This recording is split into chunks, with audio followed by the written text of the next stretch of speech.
ಹೇಗಿದ್ದೀರಾ sir? ಸಕ್ಕದಾಗಿದ್ದೀನಿ. Land ಲಾರ್ಡಲ್ಲಿ ಪಂಚೆ ಕಟ್ಟಿದ ಮೇಲಂತೂ ಸಿಕ್ಕಾಪಟ್ಟೆ ಹೆಂಗಾಗಿ ಅಂಡ್ ಪಕ್ಕ ರೈತರ ಮಗರಾಗಿ ಆನ್ ಸ್ಕ್ರೀನ್ ಕಾಣಿಸ್ಕೊಳ್ತಾರೆ. ಆಫ್ ಸ್ಕ್ರೀನ್ ಅಲ್ಲಿ ನೀವು ರೈತರ ಮಗ ಅಂತ ಹೇಳ್ಬಿಟ್ಟು ಎಲ್ಲ ಗೊತ್ತಿರೋವಂಥದ್ದೇ. ಹೌದು. ಸೊ ಬಹು ವರ್ಷಗಳ ನಂತರ ಪಂಚೆ ಕಟ್ಟಿರುವಂತಹ ಅನುಭವ ಹೇಗಿತ್ತು ಅಂತ? ಖುಷಿ ಅನಿಸುತ್ತೆ. ಅಂದರೆ ಒಬ್ಬ ರೈತರ ಪಾತ್ರ ಮಾಡೋದೇ ತುಂಬ ಲಕ್ಕಿ. ರೈತರ ಪಾತ್ರ ಮಾಡೋದು ಕಷ್ಟ ಆ್ಯಕ್ಚುಲಿ. ಅದು ಅವರ ನಡೆ ನುಡಿ, ಅವರ ಹಾವ ಭಾವ ಆಗಲಿ ಮತ್ತು ಆ ಮಾತಿನ ಶೈಲಿ ಆಗಲಿ, ಅದನ್ನು ನಾನು ಇಂಟ್ರೆಸ್ಟ್ ಕೊಟ್ಟು ಮಾಡಿದ್ದೀನಿ. ಎಲ್ಲ ಜನಗಳ ಆಶೀರ್ವಾದಕ್ಕೆ ಕಾಯ್ತಾ ಇದ್ದೀನಿ. ಎಷ್ಟು ವರ್ಷಗಳಾದಮೇಲೆ ದುನಿಯಾ ವಿಜಯ್ ಸರ್ ಈ ಒಂದು ಪಂಚೆಯನ್ನು ಕಟ್ಟಿದ್ರು ಅಂತ? ನಾನು ಐ ಥಿಂಕ್ ಇದು ಫಸ್ಟ್ ಟೈಮ್ ಅನ್ಕೋತೀನಿ. ನಾನು ಪಂಚೆ ಕಟ್ಟಿರೋದೇ ಫಸ್ಟ್ ಟೈಮ್ ಇದು. ಓಕೆ, ಆನ್ ಸ್ಕ್ರೀನಲ್ಲಿ ಅಂದರೆ ಎಲ್ಲ ಸೀನಲ್ಲಿ ಕಟ್ಟಿರ್ತೀವಿ, ಬಟ್ ಎಂಟೈರ್ ಸಿನಿಮಾ ಅಲ್ಲಿ ಪಂಚೆ ಅಂತ ಕಟ್ಟಿರೋದು ಇದೆ ಪಿಕ್ಚರ್. ಓಕೆ. ಸೊ ಆಫ್ ಸ್ಕ್ರೀನಲ್ಲಿ ಏನಾದರೂ ಈ ಥರದ ಒಂದು ಟ್ರೆಡಿಷನಲ್ ಲುಕ್ಕಲ್ಲಿ ಯಾವತ್ತಾದರೂ ನಾನು ಸಖತ್ ಇಷ್ಟಪಡ್ತೀನಿ. ಪಂಚೆ ಗಿಂಚೆ ಕಟ್ಕೊಂಡು ಆರಾಮಾಗಿ ಓಡಾಡ್ತಾ ಏನು ಕೇರೆ ಮಾಡಲ್ಲ. ಆರಾಮಾಗಿ ದಾಡಿ ಎಲ್ಲ ಬಿಟ್ಕೊಂಡು ಪಂಚೆ ಕಟ್ಕೊಂಡು ಆರಾಮಾಗಿ ಇದ್ಬಿಡ್ತೀನಿ ನಾನು. Okay sir. ನೀವು ಯಾಕಂತಂದರೆ ದುನಿಯಾ ವಿಜಯ್ ಸರ್ ಅಂದ್ರೇ ನಮಗೆ ರೈತರ ಮಕ್ಕಳು. ಯಾಕಂದರೆ ಹಳ್ಳಿ ಜೀವನ ಅದೆಲ್ಲನೂ ನಿಮ್ಮ ಚೈಲ್ಡ್ಹುಡ್ ಡೇಸ್ ಆಗಿರ್ಬೋದು, ಅದನ್ನೇನಾದರೂ ಒಂದಷ್ಟು ಮೆಮೊರೀಸ್ನ ಮೆಲುಕು ಹಾಕೋದಾದರೆ?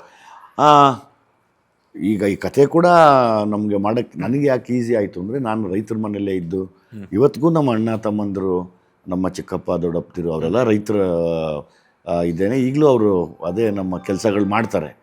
ರೈತರು ಮಾಡುವಂಥ ಎಲ್ಲ ಕೆಲಸ ಮಾಡ್ತಾರೆ. ಸೊ ಹಾಗಾಗಿ ಅದು ನನಗೆ ತುಂಬ ಈಸಿ ಅನ್ನಿಸ್ತು ಮಾಡೋದಕ್ಕೆ.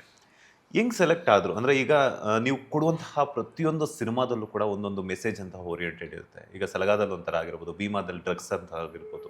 ಈಗ ರೈತರ ಸಿನಿಮಾವನ್ನು ಆಯ್ಕೆ ಮಾಡಿಕೊಂಡ್ರು.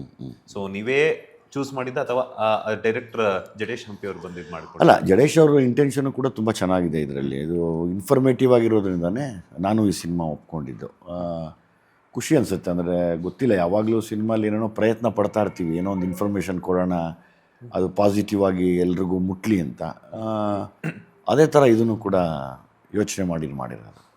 ಈಗ ನೀವು ಡೈರೆಕ್ಟರ್ ಕೆಲಸ ಮಾಡಿದ್ಮೇಲೆ ಕೆಲವೊಂದು ಸಲ ಏನಾಗುತ್ತೆ ಅಂತಂದರೆ, ನಿಮ್ಮ ವರ್ಷನ್ ಒಂಥರ ಬರುತ್ತೆ. ಈಗ cinema end of the day director version ಆಗಿರ್ಬೋದು, ಹೀರೋ ವರ್ಷನ್ ಆಗಿರ್ಬೋದು, ಹೀರೋಯಿನ್ ವರ್ಷನ್ ಆಗಿರ್ಬೋದು, ಒಳ್ಳೆ ಔಟ್ಪುಟ್ ಒಳ್ಳೆ ಅಭಿಮಾನಿಗಳಿಗೆ ಕೊಡುವಂತಹ ಉದ್ದೇಶ ಆಗಿರುತ್ತೆ.